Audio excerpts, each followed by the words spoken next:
ঢাকা বিশ্ববিদ্যালয়ের কেন্দ্রীয় ছাত্র সংসদের সভাপতি ও ছাত্র শিবিরের কেন্দ্রীয় আন্তর্জাতিক বিষয়ক সম্পাদক সাদিক কায়েমসহ সহযোগীদের বিরুদ্ধে প্রোপাগান্ডা পেজ চালানোর অভিযোগ জানিয়ে আগামী ৪৮ ঘণ্টার মধ্যে প্রশাসনিক ও আইনি ব্যবস্থা গ্রহণের দাবি করেছে ছাত্রদল। রোববার ২৬ এপ্রিল উপাচার্য অধ্যাপক এ.বি.এম. ওবায়দুল ইসলামের কাছে তারা এ বিষয়ে লিখিত অভিযোগ দিয়েছেন। সম্প্রতি ঢাকা বিশ্ববিদ্যালয়ে বহুল আলোচিত page DU insider DU observer সহ একাধিক পেজের অ্যাডমিনের পরিচয় সংবলিত একটি ভিডিও বার্তা প্রকাশ করেছেন ছাত্রদলের যুগ্ম সাধারণ সম্পাদক আবিদুল ইসলাম খান, যেখানে অ্যাডমিন হিসেবে ছাত্র শিবিরের আইটি বিষয়ক সম্পাদক হাসান আল বান্না, ঢাকা বিশ্ববিদ্যালয়ের ফার্সি ভাষা ও সাহিত্য বিভাগের ২০১৮-১৯ শিক্ষাবর্ষের ছাত্র ফয়সাল উদ্দিন এবং আহমেদ জুবায়ের নামের একজনকে দেখা যায়। এই পেজগুলো থেকে গত ১.৫ বছরে একাধিক প্রোপাগান্ডামূলক বার্তা, ফটোকার্ড ও ভিডিও ছাড়া হয়েছিল। অভিযোগ জমা দেওয়ার পর ছাত্রদলের ঢাকা বিশ্ববিদ্যালয়ের সভাপতি গণেশচন্দ্র রায় সাহস সাংবাদিকদের বলেন, আমরা সুনির্দিষ্টভাবে যে কয়েকজনের নামে অভিযোগ পেয়েছি তাদের নাম উপাচার্যের কাছে দিয়েছি। উপাচার্য আমাদের আশ্বস্ত করেছেন যে তিনি ৪৮ ঘণ্টার মধ্যে আমাদের অভিযোগ খতিয়ে দেখবেন এবং যথাযথ ব্যবস্থা গ্রহণ করবেন।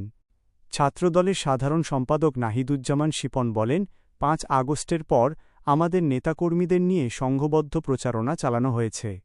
এটি প্রথম শুরু হয়েছিল 0% কন্ট্রিবিউশন 100% সেলিব্রেশনে বক্তব্য দিয়ে, কিন্তু আমরা দেখলাম ফ্যাসিবাদী সরকারের দীর্ঘায়িত করতে তারাই ক্যাম্পাসে ক্যাম্পাসে সহযোগী হিসেবে কাজ করেছে।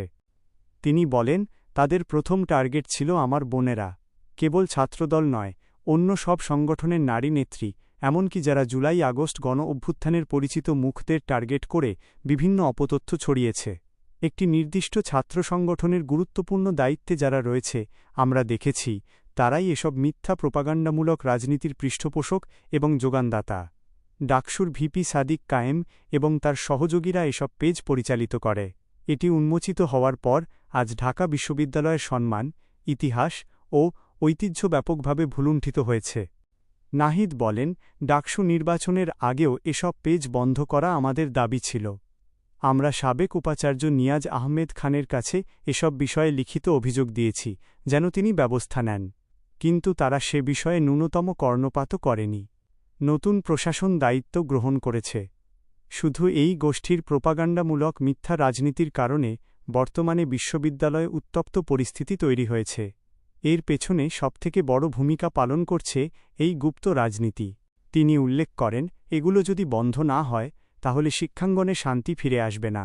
এজন্য আমরা উপাচার্যের কাছে আবেদন করেছি যে ঢাকা বিশ্ববিদ্যালয়ের নামকে ব্যবহার করে যে পেজগুলো ব্যবহার করা হচ্ছে সেগুলোর বিরুদ্ধে আইনি এবং প্রশাসনিক ব্যবস্থা গ্রহণ করতে হবে। একই সঙ্গে এর সঙ্গে সাদিক কায়েমসহ তার সহযোগী যারা জড়িত তাদের বিরুদ্ধে আগামী ৪৮ ঘণ্টার মধ্যে বিশ্ববিদ্যালয়ের প্রশাসনিক এবং আইনি ব্যবস্থা গ্রহণ করতে হবে।